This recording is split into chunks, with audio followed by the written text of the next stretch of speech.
Before we get into today's edition of Just the Truth, Mike Lindell sent me a note yesterday. He has a special for the 6-piece towel set, $25 when you use promo code Joey. Just go to mypillow.com, use promo code Joey. You'll get the $25 offer on the 6-piece towel set, and I promise you, these will be the most comfortable, the most absorbent towels that you own. mypillow.com, use promo code Joey. Get the 6-piece towel set for just $25. Thanks for joining me in the PhD Weight Loss and Nutrition Studio. To lose weight for the last time, visit myphdweightloss.com. Good news on this Friday as we start another weekend. A dock worker strike that threatened American supply chain weeks before an election is over just days after it began and before inflicting pain on consumers. Good news. We'll give you the details as they'll go back to work today and work through January the 15th. We have another major union choose not to endorse Kamala Harris in this year's presidential race. Is this another non-endorsement endorsement?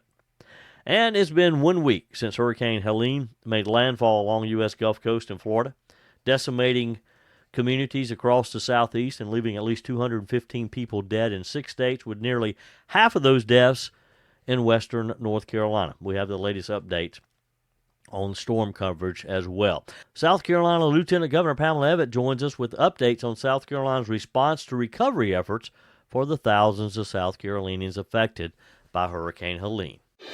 I told you we'd be back. And ye shall know the truth, and the truth shall make you free. It's Joey Hudson. I wanted to name it the Joey Hudson bill, but you know they don't allow you to put names on bills. But I wanted to call it the Joey Hudson bill because I know that one's been near and dear to you for a number of years. That's how it's done. Let your voice be heard. And the truth shall set you free. Here's Joey Hudson. A dock worker strike that threatened the American supply chain literally weeks prior to an election ended as workers will be expected to return to work today. The union represents tens of thousands of East Coast dock workers and the shipping industry. They reached a tentative agreement on wages and are extending an expired contract through January 15th, 2025 to give both parties more time to negotiate a final 6-year contract. The Union and Alliance of Shipping Companies that employ dock workers said last night, effective immediately, all current job actions will cease and all work covered by the master contract will resume. The deal diffuses a political time bomb for Democrats particularly, who need all the union support they can get right now, but could not afford a prolonged strike that would have soured voters on the economy and on the Democrats for their support of unions. This could have been another disaster for the Carolinas especially, as we are trying to begin the recovery mode from Hurricane Helene.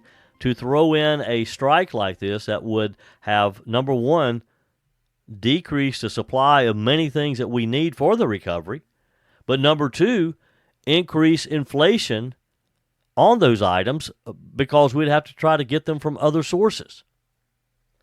The International Longshoremen's Association, which represents the workers who load and unload cargo containers at ports along the East Coast and in the Gulf of Mexico, walked off the job on Tuesday, as expected.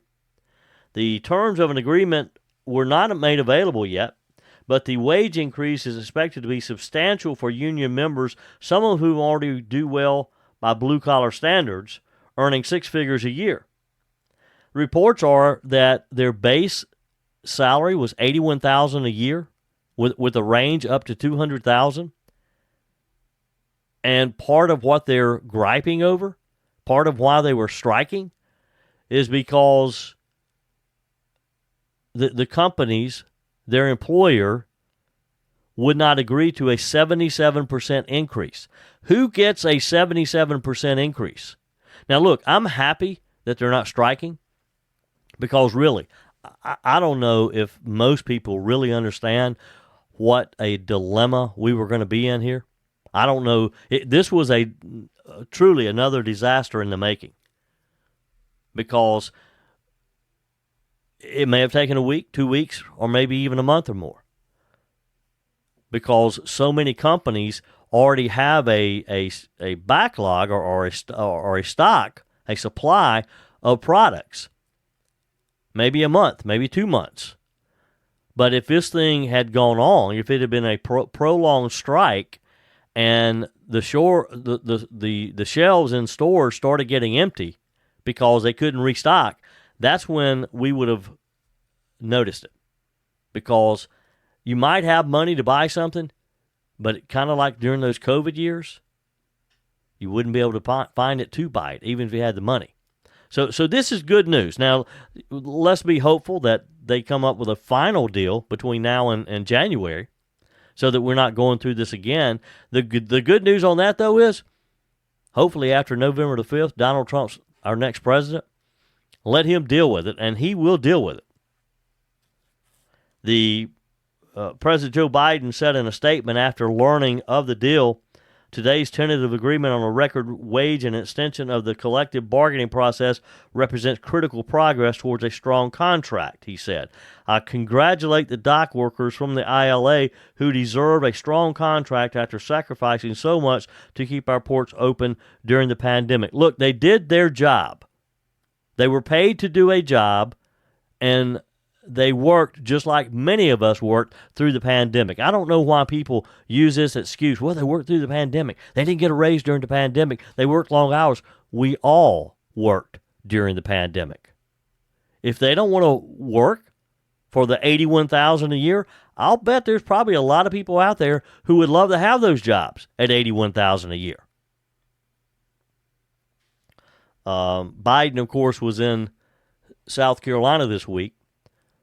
South Carolina Governor Henry McMaster said that he spoke with the president about the possibility of him interceding if, in fact, it appeared the strike was going to continue. I'm sure Biden is relieved that he's not going to have to take that chance or take that action because he didn't want to. The last thing Joe Biden wanted to do was to appear to be anti-union and intercede in a strike, a union strike. The strike united Joe Biden, Vice President Kamala Harris, former President Donald Trump in denouncing foreign shipping companies in one respect that control a lot of trade coming in. The messaging became another sign that both parties see the support of blue-collar workers as crucial to the outcome of the November elections, which is true.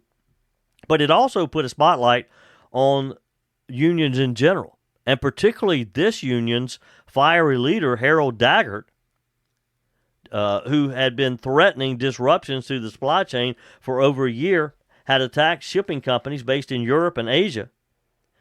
But not all the attention has been good, because this guy has a huge salary, reportedly has expensive taste, and alleged mob ties. He became a lightning rod for this cause. Elon Musk posted on X this week, quote, "Dude had more yachts than me." Again, dock workers can make a lot of money, but their management can make a lot more. This guy supposedly flew around the world on expensive trips, had nice big homes, just lived a lavish lifestyle off of the backs of a lot of his workers. Figures, Daggett spoke passionately about the threat of robots replacing humans. That's been part of this deal. Picketing dock workers held signs at ports across the country this week that read, "Machines don't feed families." Part of what they want in this new contract is a guarantee that technology will not replace them, that AI will not replace some of their jobs. We all would like to have a contract, wouldn't we? Textile workers back in the day in the South particularly would have loved to have had some type of guarantee like that, right?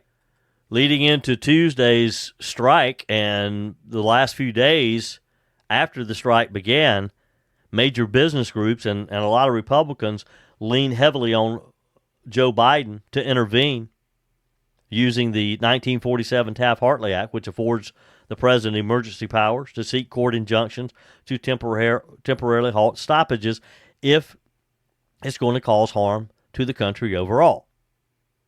Biden repeatedly rejected the idea, saying that he believed the collective bargaining process would take care of the situation, would lead to a swift conclusion. Taft-Hartley is a near universally reviled act by labor unions who see it as a weapon that deprives them of one of their biggest points of leverage in labor negotiations, being able to strike, being able to walk off the job. Invoking Taft-Hartley would essentially have meant deflating unions' enthusiasm for Vice President Kamala Harris in the hopes that doing so would have been less of a problem than a protracted strike, a trade-off that Biden was betting on. So again, look, I'm happy that they're not going to disrupt our supply chain. We can't afford it. In other union news, the International Association of Firefighters yesterday said it will remain neutral in this presidential race, deciding not to endorse a candidate, becoming the second major union to do so in just a couple of weeks. The union's executive board backed President Biden in 2020. In a statement, the union president, Edward Kelly, said the union membership voted by a margin of 1.2 percentage points not to endorse either Vice President Kamala Harris or President Donald Trump. Joey Hudson here. This year I really thought I was going to have to boycott the holidays. I was going to lock myself away and not come out until 2025. But after finding PhD weight loss, you can bet I'll be at every holiday party I'm invited to. That's because PhD weight loss helped me take control with great confidence, support, and my new healthy body. The best part? PhD weight loss did it all without harmful drugs that keep you dependent on them to maintain your weight loss. It's a natural, medication-free approach to weight loss crafted to naturally diminish food-related thoughts, hunger, and cravings, making your weight loss journey more sustainable and enjoyable. Take it from me, I lost 33 pounds. The PhD weight loss program teaches you not just what to eat and when, but also how to think differently about food and finally let go of those cravings and get rid of the hunger naturally. Don't lock yourself away this holiday season. Call PhD Weight Loss today at 864-644-1900. That's 864-644-1900, or go to myphdweightloss.com. Your comments are welcome on the Furman Ford text line, 864-477-JOEY. That's 864-477-5639. Emails always welcome, joey@joeyhudson.com. It's been 1 week since Hurricane Helene made landfall along the U.S. Gulf Coast in Florida, decimating communities across the southeast, coming up through Georgia into the Carolinas, leaving at least 215 people dead in 6 states, with nearly half of those deaths in North Carolina. Buncombe County officials revealed that at least 72 people have been killed in their county alone. Life-saving aid continues to flow into regions that were hit hard with this deadly storm. President Joe Biden visited this week, vowed to provide resources to aid in recovery operations as he directed the Department of Defense to deploy 1,000 active duty soldiers to support the delivery of essential food, water, and other commodities to those who need it most in the hardest hit areas. Search and rescue operations are ongoing in areas of western North Carolina as well. Some areas were so isolated, no cell phone service, no electricity, of course. In some cases, they are cut off from being able to drive down and cross over roads to get back to the nearest cities because of this catastrophic flooding. Destroyed hundreds of roads and bridges, again cutting off escape routes to many who live in those mountain hills. As access is gained to some of those areas, unfortunately, more victims are being located. In the Asheville area, search and rescue operations are entering their 7th day. Buncombe County Sheriff Quentin Miller reported that over 200 people are still missing as teams continue to access areas that have been cut off because of landslides, destroyed infrastructure. Many victims remain unaccounted for as search and rescue efforts intensify. President Biden, as I mentioned earlier, visited North Carolina. He came into Greenville, Spartanburg, in the upstate of South Carolina, met with Governor Henry McMaster on Wednesday, again vowing to give us the help that we need. However, that's questionable. Been a lot of debate on where the money's going to come from, how much money there's going to be, how much the federal government is going to step in and take care of. Been a lot of people questioning the idea that we can send billions to Ukraine to help them. We can help the illegals in our country There have been reports of illegals using the CBP app to get $5,000 of assistance, yet people are having trouble getting assistance from FEMA, American citizens, that is. Across the state lines from North Carolina into Tennessee, Tennessee hit hard too in that area. In Irwin, Tennessee, 2 deaths have been confirmed at a manufacturing where there have been reports that some of the employees were told not to leave on Friday morning after it became apparent that there was going to be heavy flooding. 5 others missing after employees from this local business were swept away by the flood. A chilling image of a casket that was floating down the river has shocked many on social media. And these are just the images that we're seeing as people are now in the recovery phase as we try to get back to a normal life. The Southeast is struggling to recover. Meanwhile, reports are that another storm is formulating in the Gulf and could be here again as early as this weekend, early next week. On our text line, Dan writes, "Hey, Joey, what happened to western North Carolina is beyond bad. Scared for those trapped in remote areas like Mitchell County. What is your take on the impact the storm will have on the election, especially with Georgia and North Carolina being deciding states? Don't think polling places will be operational by the election." And that's going to be a real question. Here's what I think will happen. And Dan, I don't have a total answer for you. I think it's too soon for us to really know exactly what's going to happen. I do know this. I do know that the Republican Party, the Trump campaign, will do everything in their power to make sure those polling places are open and open on time. That may mean moving some polling places. Now, will this affect turnout? Possibly. Because when you have people whose homes have been destroyed, who've had family members killed in this tragedy, they're not as concerned about the election again. I hope they'll realize how important it is just by the mere fact that we need Donald Trump leading our nation, rebuilding FEMA, because I can tell you Donald Trump is the man to have in office to rebuild the infrastructure, rebuild some of the bridges and the roads that were destroyed. But we'll see. We'll see. Texter says, once Jennifer from Polk County gets her power back on, she can listen to you on Podbean. The great thing about Podbean is that she can listen to all your previous podcasts. They have great audiobooks, too, that I can listen to for free. Glad you finally got your lights on. Sorry Peg lost her pecan trees. I'm sorry I lost those pecan trees as well. They were beautiful, older than I, and I'm not going to tell you how old I am. Some of you know. But yeah, that was. But look, that's a small price, considering people have lost their homes, and again, people have lost loved ones. Texter says, this is from Paul. Paul writes, $230 electric bill for September. Okay, I enjoyed the air conditioning and hot showers. Now 1 week of no AC, no hot showers, no fans, unless I make a paper fan.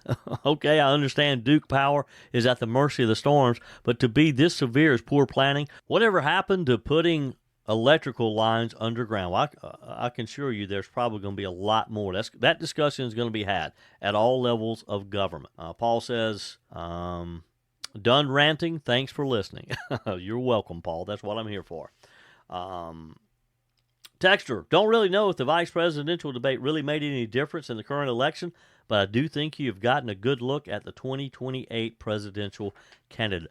Well, I would agree with you as far as J.D. Vance is concerned, but surely Tim Walz. Let's assume that Kamala Harris and Tim Walz loses. I don't think Tim Walz is going to be a candidate in 2028. Do you? Speaking of Jennifer, texter, hey, Joey, it's Jennifer. I wanted to give you a shout out this morning on Mike Gallagher's radio show. Thank you, Jennifer. He did tell me that you had texted him, but I don't think he read to the very end of my text. What I said was, I wake up all through the night with the battery radio going, but I wake up right at 5 o'clock every morning now when Joey's early show comes on, and it is such a comforting voice to me that I go right back to sleep and miss the whole show. Now, Jennifer, so what you're telling me is kind of like Jesse and Simon, my 2 Cocker Spaniels. They hear me on the radio, it knocks them right out. They go to sleep immediately. But the good news is, Jennifer, and I text you this, is you can always listen to the podcast anytime. You can go back and listen anytime. Just search for Joey Hudson, Just the Truth on the Odyssey app, or wherever you listen to podcasts, just like Paul mentioned a minute ago, Podbean, Apple, any of the others. You can always listen to Just the Truth. Your comments are welcome on the Furman Ford text line, 864-477-JOEY. That's 864-477-5639. Emails always welcome, joey@joeyhudson.com. Speaking of the Furman Ford text line, it's never been more important to support locally run businesses owned by people who actually live here in the upstate. Let me take a minute to talk with you about our friends at Furman Ford. If you're looking for a new vehicle, maybe a great pre-owned vehicle, one you can trust, or maybe you're looking to order that special vehicle. Either way, if you want a new one, a brand new one, or a pre-owned that you can trust, the folks at Furman Ford, they're there to help you. Their name is on the sign because their name is on the line, because every single transaction is important to them. Jim Furman, Matthew Furman. They do business the right way. When you stop by, when you give them a call, or maybe when you just send them a quick email, you're always going to have access to a member of the Furman Ford family. And by the way, they also offer great service, and you're not going to have to wait weeks and weeks to get it done. And you do not have had to purchase your vehicle at Furman Ford. Doesn't even have to be a Ford. They service all makes and models. Visit my friends at Furman Ford online at furmanford.com, furmanford.com. Breaking news yesterday involving country music legend Garth Brooks. The 62-year-old singer has been accused of sexual assault and battery in a lawsuit that was filed yesterday by a former makeup artist. Here's what we know so far. A woman identified in the lawsuit as Jane Doe alleges that Garth Brooks raped her in 2019 during a work trip to Los Angeles for a Grammy tribute event. According to the court documents obtained by media, she had worked with Brooks since 2017 as his personal makeup and hairstylist. The lawsuit details the alleged incident, claiming that Brooks and the makeup artist were booked in the same hotel room, where Brooks appeared naked and later assaulted her. The woman also accused him of exposing himself, sharing explicit sexual fantasies, and groping her on multiple occasions. In response, Brooks filed a preemptive lawsuit in Mississippi denying all the allegations. He stated that for months he had been pressured to pay millions of dollars in hush money and called the claims false. In a statement, Brooks said, quote, "I trust the system. I do not fear the truth, and I'm not the man they painted me to be." The makeup artist's legal team commended her for coming forward and stated that Brooks's actions were an attempt to intimidate and silence their client. They urged other potential victims to speak up, highlighting the importance of addressing sexual misconduct across all industries, including country music. Of course, Jane Doe is seeking monetary damages and trial by a jury. What do you bet? There's going to be others coming forward in the days to come. That's kind of how this whole cancel culture does. We kind of had a brief break from that, hadn't we? Remember, who did it start with? Years ago, and then it was like every week there was a new allegation on someone new. And in some cases, they ended up, finding them guilty. But I'm always a little bit leery, particularly on the Me Too cases that come up following this. We'll see. In a major legal ruling, a federal judge yesterday sided with a southern Arizona rancher in a lawsuit that accuses the Biden-Harris administration, of violating environmental laws in its efforts to reverse Donald Trump's border policies. The decision has implications for the ongoing border security debate and the environmental impact of halting the border wall construction that Joe Biden did with an executive order upon assuming the Oval Office. Stephen Smith is a rancher in Arizona. He was among the plaintiffs in a case challenging the Department of Homeland Security. The suit brought by the Massachusetts Coalition for Immigration Reform and others argued that DHS has failed to comply with the National Environmental Policy Act when it halted construction of the U.S.-Mexico border wall, a key project from the previous administration, of course. This was part of how Donald Trump was elected to be president to begin with. It was a major campaign issue in his first run in 2016 when he easily defeated Hillary Clinton in a surprise victory, surprise to Hillary, that is. And you'll recall, and this came up in this week's debate, when Governor Walz talked about the immigration issue, talked about Donald Trump claiming that he would build the wall and that Mexico would pay for it. And he was very quick to point out Mexico has not paid a single dime towards construction of the wall. What Walz doesn't want to talk about is the fact that millions, if not billions of dollars worth of wall material, metal partitions that had already been fabricated to build the wall were abandoned by the person he wants to be his boss, Kamala Harris, and her crony, Joe Biden, when they just halted the wall that had already been, the materials are already there. The money had already been allocated to build it. They hate Donald Trump so badly and the idea of Trump's wall that they will let us lose billions of dollars and still not have a wall. Now, back to this lawsuit. Under it's considered the National Environmental Policy Act is called NEPA. Federal agencies are required to conduct environmental assessments to evaluate the potential impact of their actions on the environment. Judge Trevor McFadden, who presided over the case, ruled that the Biden administration's DHS did not meet these requirements before reversing the Trump-era border policies, resulting in environmental and personal harms to Mr. Smith. Smith testified that the number of immigrants crossing his property had significantly increased since Joe Biden took office, leading to environmental damage. He reported finding large amounts of trash on his land daily and noted that his cattle were eating the litter, which could negatively affect their health. And this is the thing that I have never understood about Joe Biden and Kamala Harris when they argue against the wall and argue against trying to enforce our border, is when you have people like Stephen Smith, a rancher who just wants to be left alone and allowed to run his ranch and to support his family. But no, Joe Biden and Kamala Harris, they're perfectly happy to sit back and try to prosecute him, try to hold him accountable when all he wants is for his country to have a border, and he especially doesn't want illegals coming across his property to get to illegally come into our country. It's just that simple. Smith also testified that water is a scarce resource for his cattle and local wildlife, but that the illegals were using water from troughs on his land, leading to significant water losses. They've traveled far and wide, so they want some water. And they're drinking it out of his water troughs that he has for his livestock.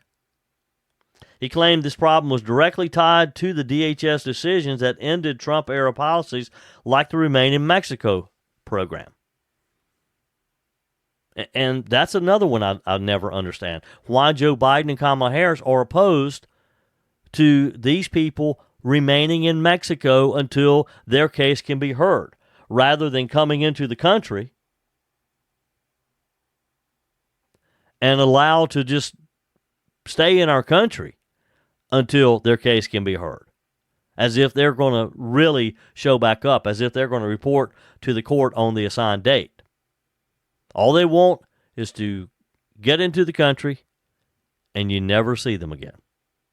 Judge McFadden concluded that this rancher had suffered tangible harms and was entitled to relief. The judge stated that the illegal activity on Smith's ranch was a predictable result of DHS's policy changes, emphasizing that the environmental and personal toll on Smith's property was the fault of the federal government. I'm sure that it will be appealed. But if it's upheld, it could affect other border properties as well. Interesting opinion piece on FoxNews.com by Lee Carter talking about Tuesday's vice presidential debate. I've asked you this question. Many of you have sounded off on, was there a clear winner in Tuesday's debate? And the other question is, will it make a difference as to who people will actually vote for? Did it change any minds? Did it change the race? Lee Carter writes that no, it didn't. Lee Carter says that Tuesday's debate, she said, offered a refreshing change from the combative tone that has plagued our political discourse over the past 8 years. Now, she's talking about Donald Trump, of course. She wrote, for many viewers, it was a relief to witness a civil exchange between two candidates who surprisingly seemed to respect one another. Senator J.D. Vance showcased his skills as both an orator and debater, garnering a more favorable opinion from many voters. That he did. I think most people, a majority of people, believe he won the debate. On the other hand, she writes, Governor Tim Walz, while appearing somewhat nervous and lackluster, managed to connect with viewers through his likability and relatability. The unfortunate reality, however, is that neither candidate did enough to change any votes. And she kind of goes through and analyzes various things. She said that there was frustration when candidates failed to answer direct questions. She said they would skillfully avoid answering. She said, while skillful pivots are common in debates, ignoring a question won't allow candidates to move on effectively. Vance faced tough questions about January the 6th, while Walz stumbled through responses related to his affiliation with the CCP, leaving voters dissatisfied. We didn't get any answers on that.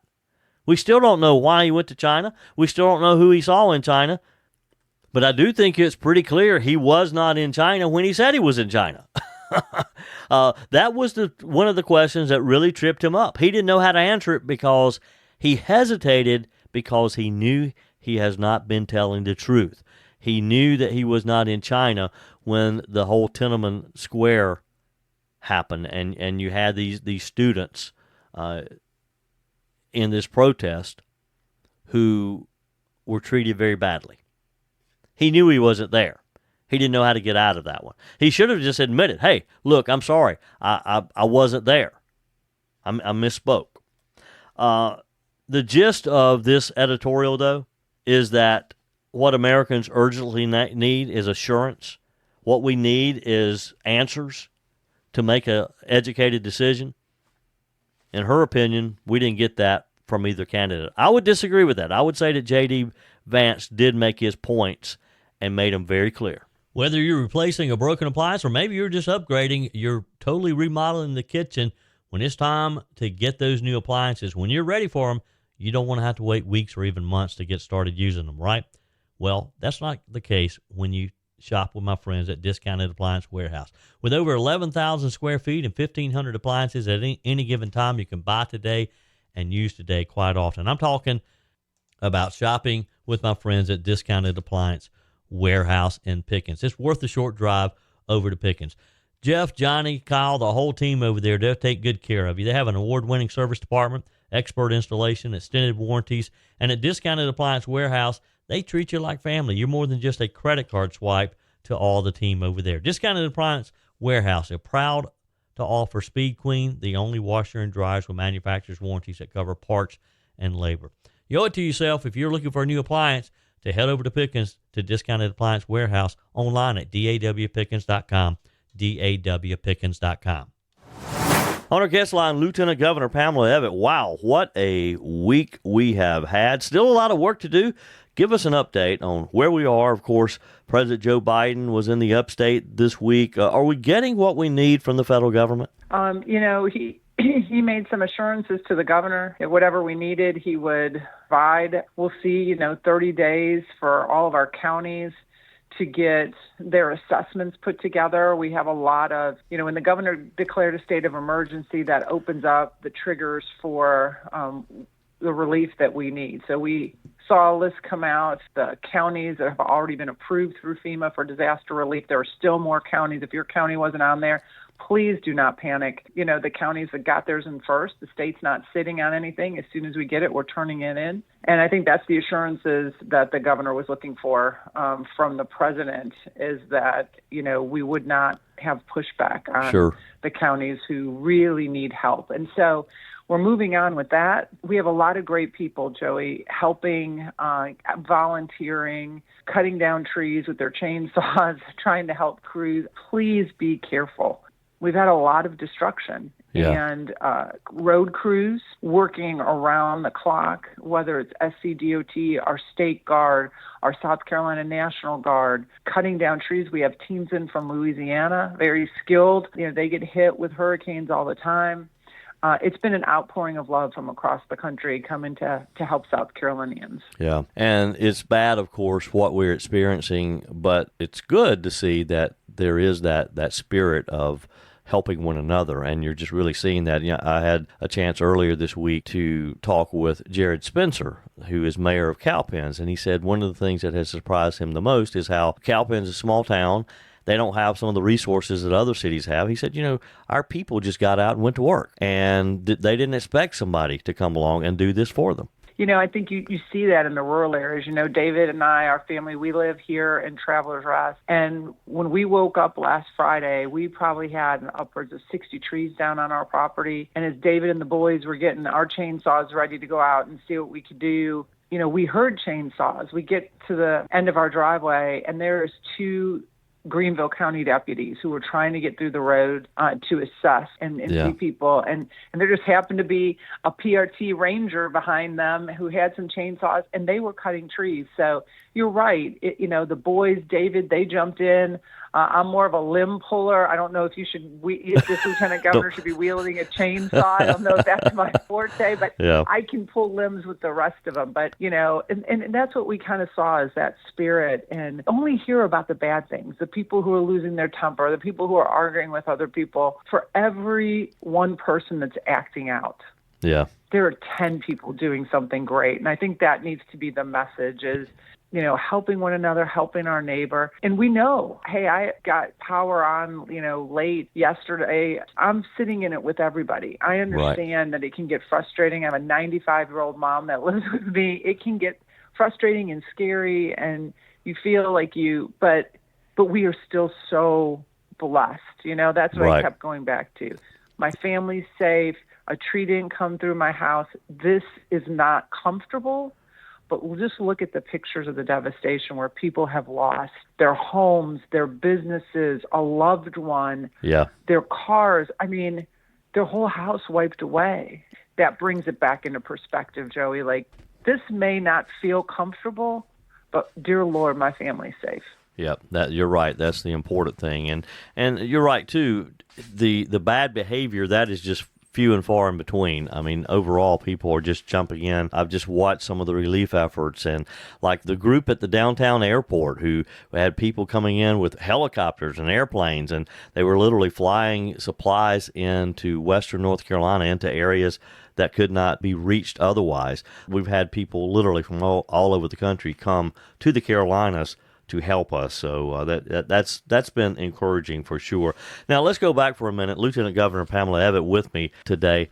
You mentioned the counties and that there could be other counties added to the list. I've seen on social media, and you know how it is with social media.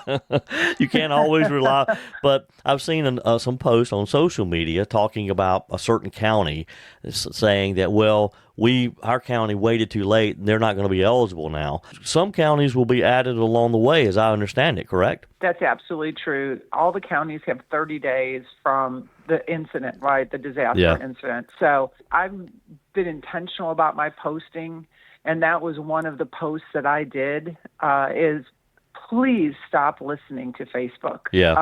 I have to remind my 95-year-old mother that because Facebook is a new thing, right? And she will tell me all these things she hears, and I'll say, Mom, where did you hear that? And she'll say, oh, I read it on Facebook. And I'm like, okay, Mom, remember. If you don't know, if you've heard this from your neighbor's cousin twice removed down the road, probably not true, because that story has grown. And 30 days, these are the facts. Every county has 30 days from the date of the incident to submit all their things to the state. The state then submits it to FEMA on the federal side, and then FEMA has to approve it. And that comes from each individual county. If you have questions, please email them.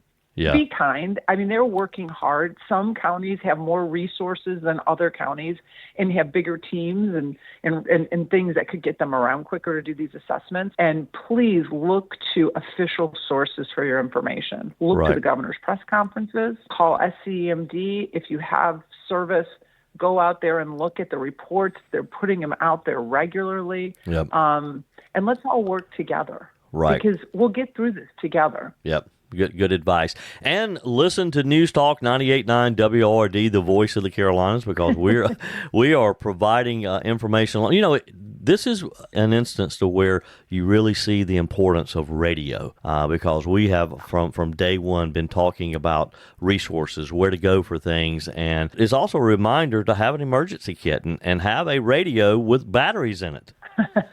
Joey, you're absolutely right. When you hear us on TV talking, saying, get ready, you guys, I mean, I've been bragging about talk radio since I've been lieutenant governor, and you've been my talk radio friend for the whole time. I know sometimes you think, oh, last time I heard this, nothing really happened. An ounce of prevention is worth a pound of cure, right? Isn't that the old adage? That's right. So when you hear these things, be very conscious of what's going to happen. Test those batteries. Get your flashlights out.